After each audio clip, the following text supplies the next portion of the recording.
I would like to introduce Mr. Paul Hughes and Ms. Maura Wilson. Paul is the Business Development Manager for Laser Equation, and Maura is the President of Laser Equation, and they're going to come and deliver a few words at this time.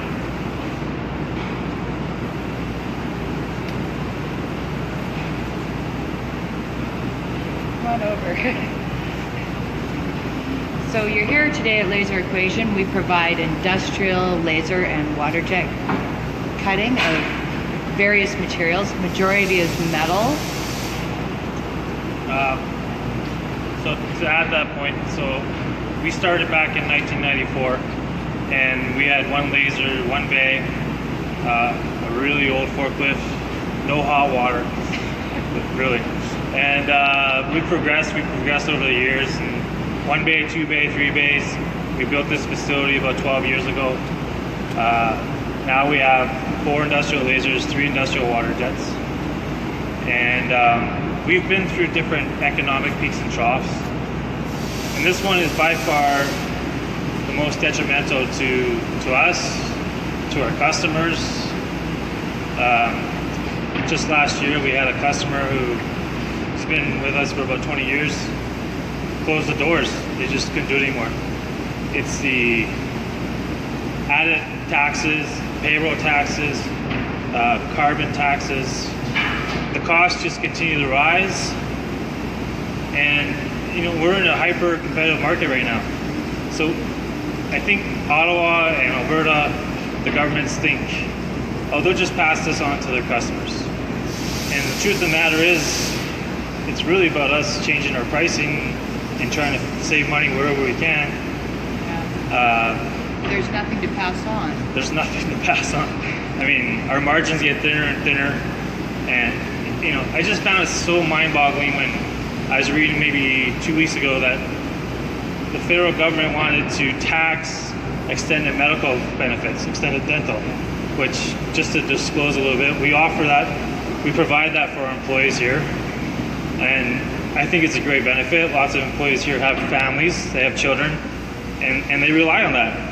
And I couldn't even imagine them having to pay more tax just so that their kid could go to the dentist or get medical treatment or whatever. So I'm glad they actually backed away from that, but it's just, I feel like sometimes there's such a disconnect where there's Ottawa and then there's reality.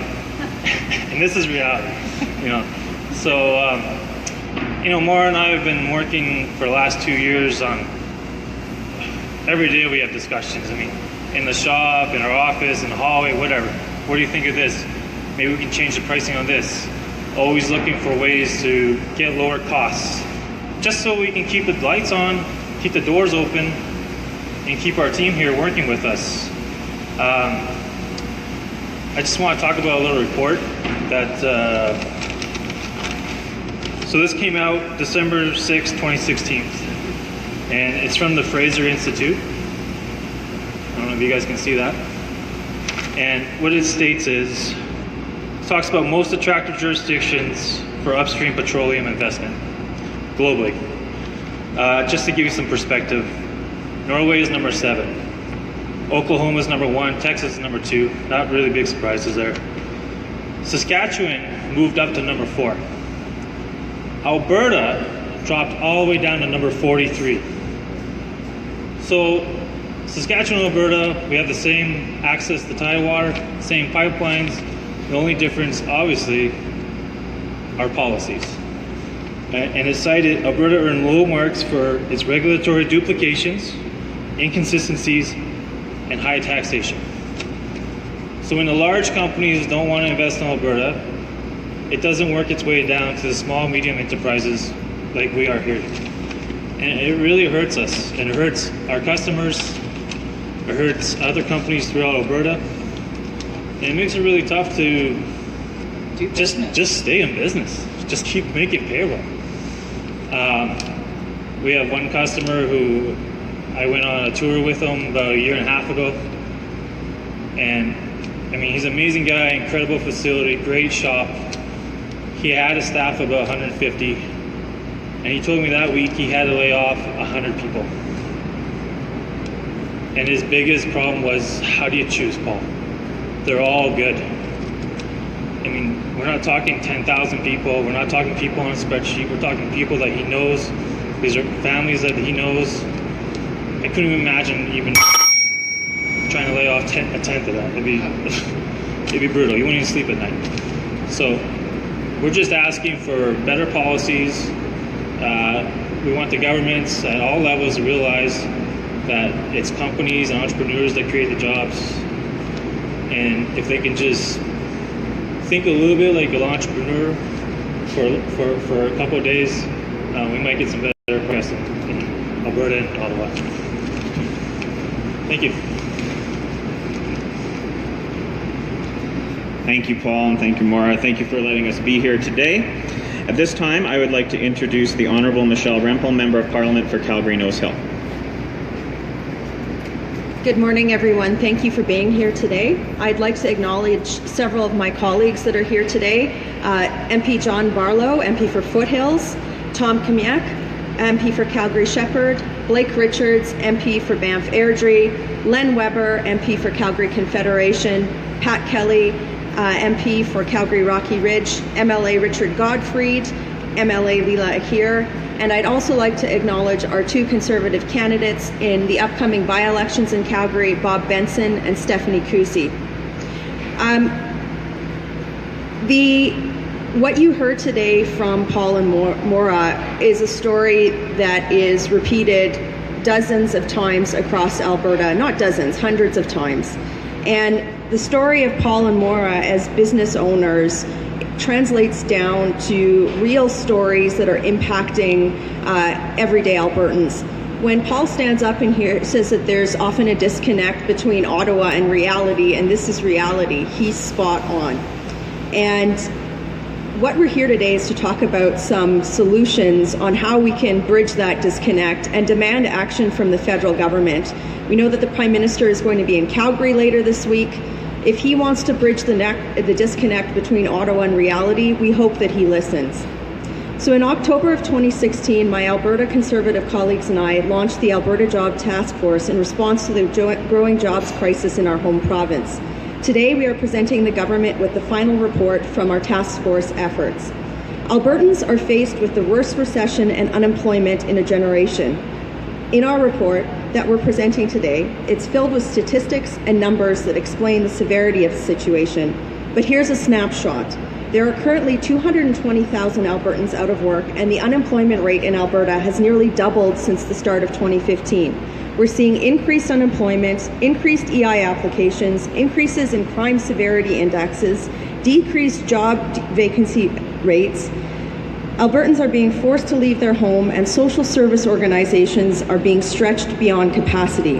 Albertans know full well what's happening in the province, and they're asking why they're being ignored. The task force was launched with the intent of hearing directly from Albertans who have been impacted by unemployment and present real solutions to the federal government ahead of this year's budget. We know that tangible solutions come from people most affected who are faced with difficult decisions every day, not from politicians and bureaucrats in Ottawa. And that's why, over the last few months, members of our caucus, all of my colleagues here behind me today, have been listening to Albertans for answers to these tough questions related to unemployment in our province. We gathered information for our report by collecting feedback, information, and ideas from individual Albertans, employers, small businesses, social assistance organizations, workers, and other stakeholders who have been affected by Alberta's unemployment process.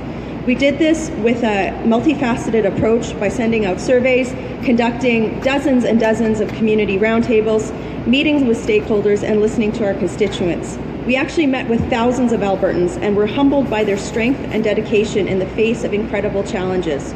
We have heard stories from Alberta workers, their families, and employers that are truly heartbreaking. We heard from Albertans who have worked their entire life and were suddenly unemployed for the first time after being laid off in their 50s, leaving them overqualified for the few jobs available.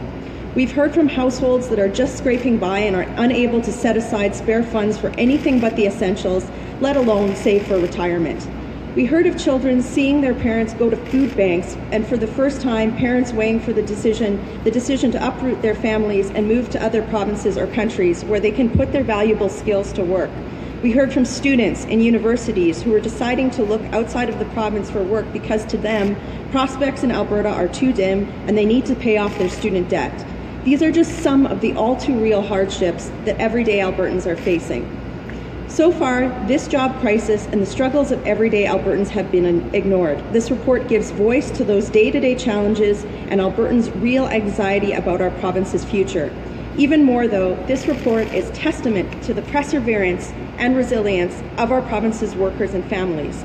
I would like to take the opportunity to thank all of those who had the courage to share their struggles and their insight with us. The common theme that we heard in most every story is the desire to get back to work.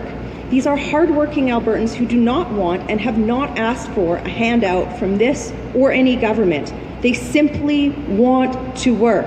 This is what they are asking government for. Albertans know what the solutions are, and we know that we have the ingenuity and the work ethic to restore our province as an economic leader in Canada. We have outlined 11 recommendations that deal with everything from the crushing tax burden on Alberta's families and businesses, including the carbon tax, to job creation within the oil and gas industry, and to programs for those who are unemployed, and the elimination of red tape that is preventing job growth in the province. We certainly hope that the government will take heed of these recommendations. We presented them to the Prime Minister as well as to the Finance Minister, and it is incumbent upon them, after hours, hundreds of hours, thousands of emails, dozens of consultations across this province, that if the Prime Minister is truly committed to listening to all Canadians, he stops ignoring Alberta and implements these recommendations. My colleague John Barlow will go through them in a bit more detail, but part of the 11 recommendations that we have found, and these were common themes across the province, were things like eliminating the proposed carbon tax, reviewing corporate tax rates and immediately reducing the small business tax rate to 9%, and reversing the mandatory increase to CPC contribution. We heard over and over again about the need to ensure that we have regulatory stability in Alberta, especially as it relates to natural resource project development, including honouring decisions of the National Energy Board that will see approval and expansion of pipeline projects. There was many people who came to us and talked about how the need to retain skilled labour in Alberta and ensuring that we have adequate skills training program to train those who might find themselves out of work for the first time in many, many years. The need to ensure that we're reducing red tape and hurdles for small businesses, and ensure that the federal government is working across government levels to ensure that we're not seeing compounded problems of tax rates in our property taxes, tax rates at the provincial level, and then indeed tax rates at the federal government that compound the problem of the jobs crisis here in Alberta today. We hope that as Albertans read the concrete recommendations and the in-depth remarks that were put in place in this report, that the government will have something tangible to respond to. The one thing that all of us have been so disappointed in Ottawa is the fact that the government has spent all of their time doing everything but putting together a jobs plan for Canada. All it has been is spend, and put forward bills on the House of Commons which have absolutely nothing to do with getting Albertans back to work. We all know that a strong Alberta means a strong Canada. This province has always punched above its weight in terms of contributing to the GDP of our country, which ensures the sustainability of our social programs, and it's about time that this Prime Minister listens. And with that, I'd like to introduce my colleague John Barlow, the MP for Foothills, who is a very active participant in ensuring that we had Albertans from all over southern Alberta participate in this report.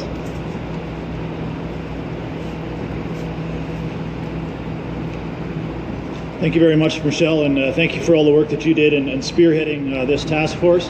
My job today is a little bit to talk about some of the roundtables specifically that we held in southern Alberta, and to talk about some of the feedback and recommendations that we had from those who participated.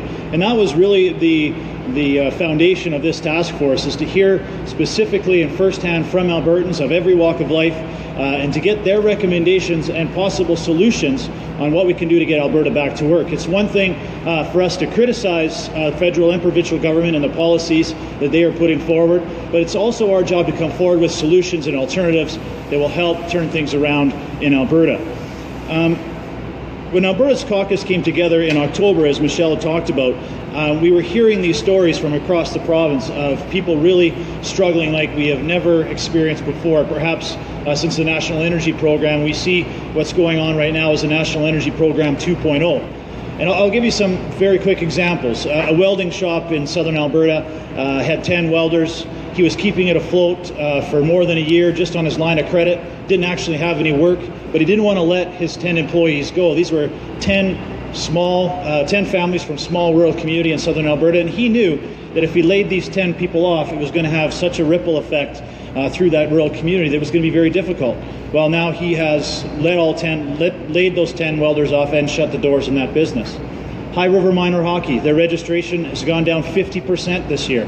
That's more than 150 kids who are not playing hockey this year, who are not getting out, being active and enjoying the things that they like to do, just simply because their parents couldn't afford to pay the registration fees for minor hockey. These are the stories that we are hearing from these town halls and these roundtables. But we also heard from the pressure that this crisis is putting on the charities and social programs who are valiantly trying to meet the increase in demand for their services from struggling families throughout Alberta. And as a result of these stories, myself and my colleagues who are here today, we decided we had to do something about this. We had to be proactive and share Alberta stories.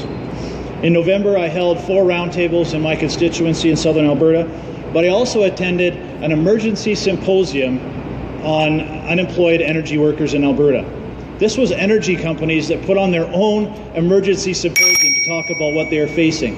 Now, these aren't roughnecks, although some of them are there, but these are highly trained, highly educated professionals. These were geophysicists, engineers, geologists, some of them have not worked for 18 months. And they said they've never experienced anything like this before.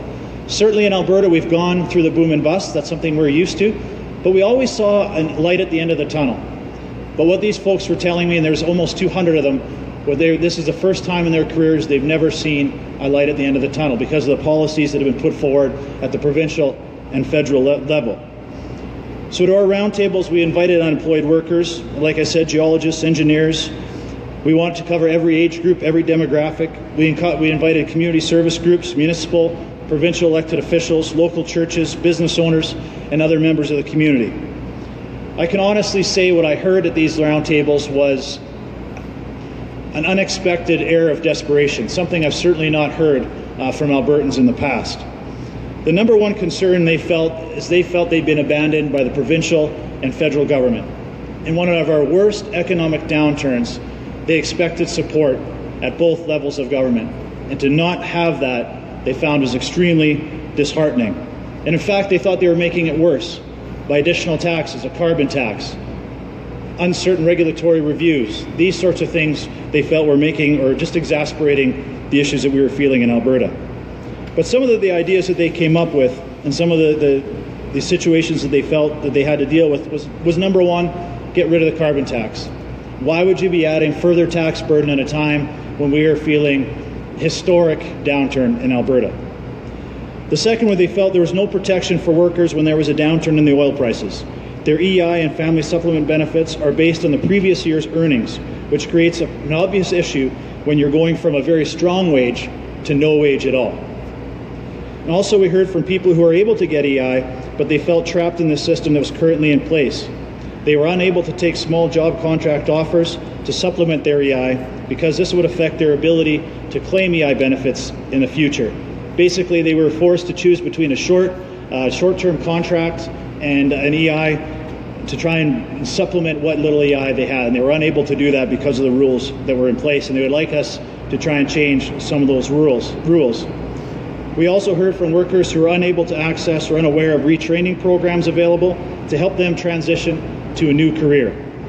Employment retraining facilities we had at these roundtables also said they are no longer sent the list of new EI recipients, which prevents them from reaching out to make new recipients aware of services available to them.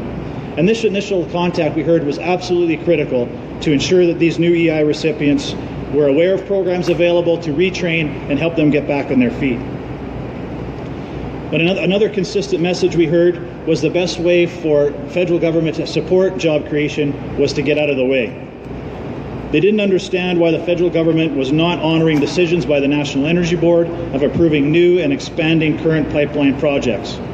As Albertans, we know that pipelines are by far the safest way to transport our resources to market, and they should not be subject to political decisions.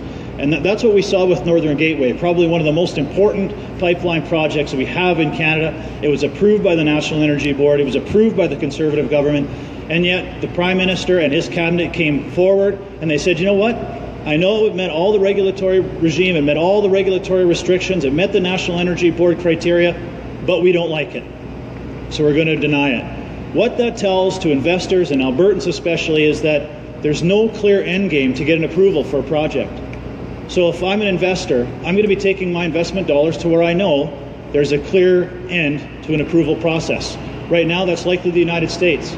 So that investment dollars and that goes with those investment dollars are going to be going to jurisdictions where there's a lot easier pathway to success. And again, under that increasing protectionism we're seeing in the United States, it is important that we reduce our regulatory burdens on investors in natural resources projects in Canada to ensure that our industries, manufacturing, energy, agriculture are all competitive. And a carbon tax certainly does not meet that competitiveness. We heard from stakeholders that the carbon tax will also make a difference between whether a project actually goes ahead and not, whether they actually put a shovel in the ground and not. And when you have that sort of indecision, that is further going to hamper job growth in Alberta. And we also heard some frustration from folks that said they've heard from the provincial and federal governments that it's either a carbon tax or nothing. If you want to have a battle against climate change, we must have a carbon tax. Well, as Albertans, I would argue that is just not the case. We have been shouldering our load for generations. And just some examples, in my riding, I have some of the largest wind farms in Canada. I have the Drake Landing, Canada's only solar-powered community, is now celebrating its 10th anniversary. I have 60 municipalities in southern Alberta who are partnering on an energy from waste project. They have done all of these things with incredible success without a provincial or a federal carbon tax. So tell me, what is a federal or provincial carbon tax going to do to innovation, technology that we haven't been doing already as part of that Alberta ingenuity, that risk-taking attitude, and the fact that we can do it here on our own? But what is most disturbing, I think, what we heard at these roundtables was the feedback from our social services, our church groups, and our community organizations. Food bank usage in Alberta has gone up 136% since 2008. Many of the food banks in my riding have never experienced anything like this before, and nearly 40% of those users are children, which is absolutely unacceptable. We have also heard from Alberta now has the highest suicide rate in Canada, and mental health producers or providers, church groups, community organizations, and volunteers are simply strained under the demand for support from these unemployed energy workers and their families. These critical frontline support workers feel helpless because they simply don't have the resources to meet the demand that is currently in place. And mingled with those heartbreaking stories is that thread of resilience that Albertans are known for. Albertans are not asking for a handout. They're asking for support in a very difficult circumstance. In conclusion, with the input from thousands of Albertans, our Conservative members compiled a report of 11 concrete recommendations which were consistent across the province. These recommendations are actionable by the federal government today, or at the very least as part of their 2017 budget. We will continue to impress upon the Liberal government that their policies such as the carbon tax, are hurting Albertans, but they're also hurting Canadians in a time when our economy is extremely fragile. Myself and my colleagues will continue to stand shoulder to shoulder with Albertans. We want to make sure that our voices are heard, your voices are heard to this Liberal government to ensure that they implement these recommendations, because we are very confident, and Albertans are confident, that these recommendations will get Alberta back to work. Thank you.